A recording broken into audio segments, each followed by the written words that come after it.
Should I just film my video like this the whole time? Hi everybody, it's Wednesday on Geeks of the Week. I'm Lulu, and hopefully you are not sick about hearing about Fanime, because I'm still drowning in feels, and I'm also too tired to think of anything else to talk about. So here we go. I have to admit that I was pretty nervous for Fanime this year because I had, like, the most amazing time last year. Fanime 2012 was probably my favorite con of all time, not just of like last year, but seriously of all time. And it was just so amazing that I was honestly afraid that this year like just couldn't live up to it in any way. But this year I had the opportunity to run panels, but I also had plans to cosplay with Steph and Nikki, which we weren't able to do last year. Overall, I think I had just as good a time as I did last year. There were a couple of setbacks, but they weren't like big enough to ruin my experience at all. And I think a lot of why this year was just so much fun was because I got to hang out with Steph and Nikki way more than I did last year. Even though we cosplayed together only one day, we hung out and saw each other like every day, which was just so much fun because there's so much fun to hang out with. Last year, I remember I was really excited to meet both of them. I'd been following Steph's work as a cosplayer for quite a long time, and then obviously I had befriended her and Nikki through doing the videos. But Fanime last year, we'd only been friends for like a few months, like 3 or 4 months, so that was like next to nothing. So it was just amazing to meet up with them this year because we've had like a whole nother year to just bond and become closer to each other and just love each other even more. And that was really important to me because a lot of things happened to me last year that made me kind of disenchanted about friends and cosplaying with other people and making cosplay groups, and I had lost a lot of my faith and trust in people. And honestly, I think one of the things that has kept me sane is knowing that there are people like Steph and Nikki who are genuine and just truly wonderful human beings, and I am so happy and so lucky to count them as my friends. So obviously we were missing Mario and Pyro like a lot. There was actually a really fantastic moment on Friday where Steph and we were walking to the St. Clair Hotel, which is a really pretty hotel right next to the convention center, and I was going to do a video shoot and Steph was tagging along. And we both saw a Korra cosplayer as we were crossing the street, and I thought to myself, like, every time I see a Korra cosplayer, I keep thinking that it's Pyro. And when we got across the street, Steph turns to me and says literally the exact same thing, and I do mean literally. And just so you guys know, we were thinking of you the whole weekend. We didn't forget about you guys for a second, and we really missed you. We wish you were there. As much fun as the three of us had together, I think there was definitely just something missing because we didn't have Mario and Pyro there.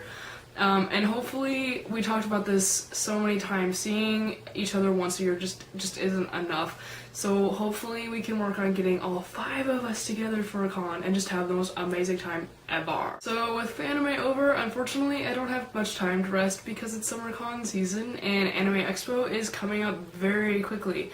Last year was my first time going to AX, and it was kind of a mixed, it wasn't even kind of a mixed experience, it was a mixed experience. My memories from going to the con itself were awesome, but it was everything else that happened outside of the con that made it really poopy. So I'm really looking forward to going this year, and making it amazing and making up for all the crap that happened last year. Part of this awesomeness is, of course, that I get to meet our very own Pyro for the first time ever, and I will be one step closer to achieving my goal of being the first geek to meet all of the geeks. Not actually a legitimate goal, but so far I'm winning. As I announced on my fan page earlier today, I have a really exciting announcement to make about AX, and I've been sitting on this for about a month, and I'm really excited, so now I'm finally gonna tell people.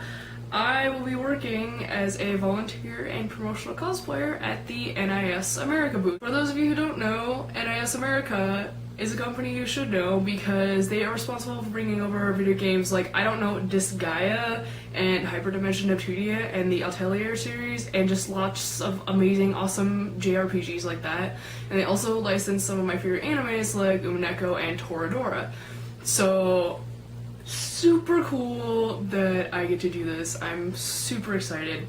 This is something I've wanted to do pretty much since I started getting serious about cosplaying, and I found out that being a promotional cosplayer was a thing. And I just feel the need to say that I often see cosplayers getting called fame whores for taking advantage of cool opportunities like this, and people just think that it's all about being, you know, doing cool stuff like this is just about being famous or gaining notoriety or whatever. And I can't speak for anybody else, but at least for me, that's not the case. So I don't think this is something that most of you guys actually know, but I am a public relations major. So one of the cool things about being a cosplayer is that those two things kind of cross over in some really cool and interesting ways. Actually, through being a cosplayer, I've had some really unique opportunities to learn how to network and how to promote and use social media. So this kind of thing is actually really, really cool for me. And to be able to volunteer for an actual company, it's not about being famous or getting noticed. It's a legitimate learning experience for me. So I'm sorry for the mini rant, but it just kind of drives me nuts when people assume things about people they know nothing about. And you know what? Cosplay these days is not just about dressing up and stopping for photos in the hallway.